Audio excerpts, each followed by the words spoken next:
AI agents don't lack intelligence or compute power. What they lack is the form of context they actually need to work as we intend them to. So if you're planning to give an AI agent authority to act inside your business, this is the video for you. Stay with me for just a couple or so minutes, and I'll share with you why the context AI agents actually need to operate safely is fundamentally different from simply giving them access to a context graph or an ontology. And, more importantly, I'll show you where and how that context should actually have been modeled in the first place. Welcome to the Model Executable Business Systems podcast, the best podcast for learning about, discussing, and researching how to turn business models into working business systems. To continue getting great content on this subject, don't forget to subscribe, switch on notifications, and click that like button. Now, let's start with something that sounds deceptively simple, but may not be immediately obvious to people who are just starting to attempt AI agent implementation. The problem isn't that an AI agent can't access enough information. The problem is that we've increasingly started to conflate knowledge with execution context. Much of today's context engineering is focused on what we might broadly call knowledge models, ontologies, knowledge graphs, semantic layers, metadata, and relationships between information concepts. These can be extremely useful, but they're still fundamentally concerned with representing knowledge about things. And that is only one relatively small part of the context that an AI agent needs when it is operating inside a real enterprise.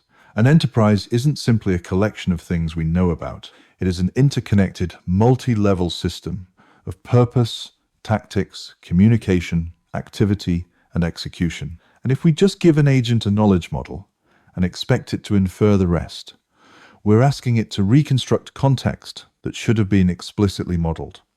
That's the problem I want to explore in this episode. So keep watching, because in a moment I'll share with you what additional forms that context needs to take and why this changes the way we need to think about agentic architectures. But before we get to that, there is a mindset shift that we need to make. The technology and approaches that we currently use to derive value from enterprise information have evolved from an analytics mindset. In analytics, data is the primary focus. You don't necessarily need a complete model of enterprise execution to infer a trend, predict an outcome, or create supporting evidence for a decision. An approximation can still be enormously useful. But operational execution has a very different requirement.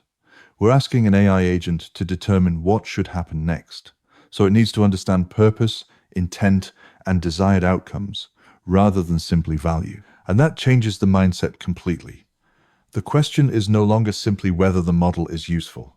The question is whether the execution model is sufficiently complete and precise for the action being taken. That means the agent needs more than one form of context. It needs all of the forms that combine to inform operational execution accuracy. It is a problem space that knowledge modeling alone was never designed to solve. So, what does that more complete execution model actually look like? Well, before we get into the detail of our specific approach to this, there is a useful way of thinking about it. Enterprise context isn't one model form. It is constructed through a number of fundamentally different modeling tactics, each providing a different aspect of the enterprise that matters to execution. You can think of these as axioms of form fundamental modeling shapes that determine what can be meaningfully modeled and how those shapes combine together to complete the picture. There are 5 broad forms that are particularly important here. First, declarations of unique meaning. Before we can execute a model, we need to know what the things in that model actually mean. And we need those meanings to be sufficiently unambiguous for the purpose of execution.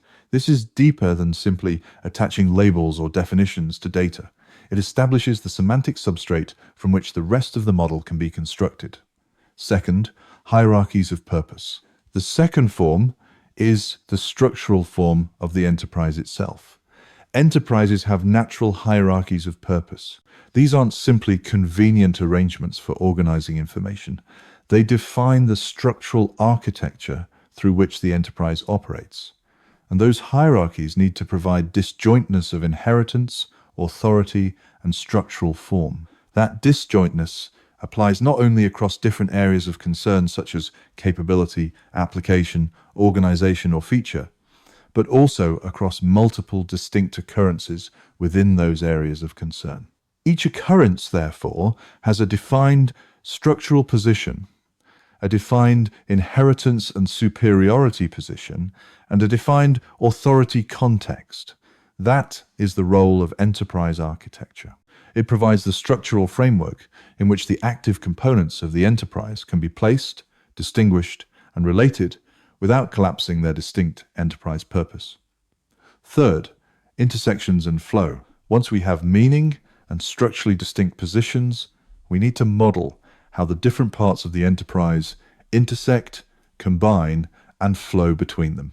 Before AI agents, this was largely your software and query layer. But now the agents themselves are becoming part of that layer, so they need an explicit journey map to follow. That includes information flow and activity flow, not simply that two things are related, but how they participate in the actual operation of the business.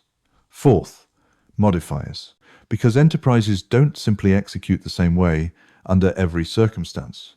Behaviors, tactics, priorities, stimulus adjustments, and other conditions can modify how an otherwise valid model is actually executed in real time. So these modifiers provide the behavioral and tactical context around execution, and they must also be applied universally and consistently. And finally, there is a fifth axiom, and this one is about how the model itself is constructed and maintained. Separation of modeling concerns and scope. The different architectural disciplines should not each model a completely separate version of the enterprise. Instead, a discipline could deploy all of the axiom forms within its own area of concern. For example, data architecture may model all of these forms within the scope of information. Another discipline may model the same forms within its own scope. The important point is that the axioms remain consistent while the modeling concern and scope are separated. This gives us a way of distributing the construction of the execution model without fragmenting the model itself. So these aren't 5 different ways of drawing the same enterprise. They are 5 fundamental modeling forms that allow the enterprise execution model to be constructed coherently while allowing modeling responsibility to remain separated by discipline and scope. And that is important because no single architectural discipline owns the whole execution landscape. The execution model has to be federated across modeling concerns, but coherent across the enterprise. Stay with me, because here are the implications of all this. This is the step up or become irrelevant moment for architects of all disciplines. If those are the forms that we need to represent, what does that mean for the way we actually model an enterprise? Well, it means we need to move beyond the idea that architecture is primarily a collection of diagrams, documents, and disconnected models produced by different tools. We need a modeling environment that can express these different forms natively, while maintaining their relationships as part of one coherent execution model. That means the semantic declarations aren't just definitions sitting in a glossary. The structural hierarchies aren't just trees drawn in an architecture tool. The intersections and flows aren't simply lines between boxes on a PowerPoint. And behaviors and tactics aren't annotations added after the model has been constructed. They must all be executable projections of the same model. The modeling platform, therefore, needs to understand the distinction between the different forms, preserve their scope and discipline, and provide the mechanisms for connecting them without collapsing them into one undifferentiated graph. And that changes the role of the architect. Instead of creating a series of artifacts which somebody else has to interpret, the architect is constructing a living and executable model of the enterprise, either self-executing or informing AI agents what to do. A model where meaning is declared, structure is explicit, intersections and journeys are traceable, and behavioral or tactical modifiers can be applied without destroying the underlying model. And because those forms are constructed within defined modeling scopes, the result can be federated across architectural disciplines while still remaining coherent as a whole. This is what the case tools of the 1990s should have evolved into. This is what MBSE needs to transform into. And this is the direction of the platform we have been building with FSA and MEBS. Not another enterprise architecture drawing tool, but a different kind of modeling environment, one designed around the forms required to construct a model executable business system. And that ultimately is the shift we're talking about. We're moving from models that describe the enterprise for people to interpret towards models that are structured sufficiently for the enterprise to execute against. And once you make that shift, enterprise architecture stops being documentation about the business. It becomes part of the business system itself. That's the proposition we'll explore throughout this podcast, from business meaning to enterprise structure to working business systems. And, as always, do what now must be done. Keep calm and complete the model.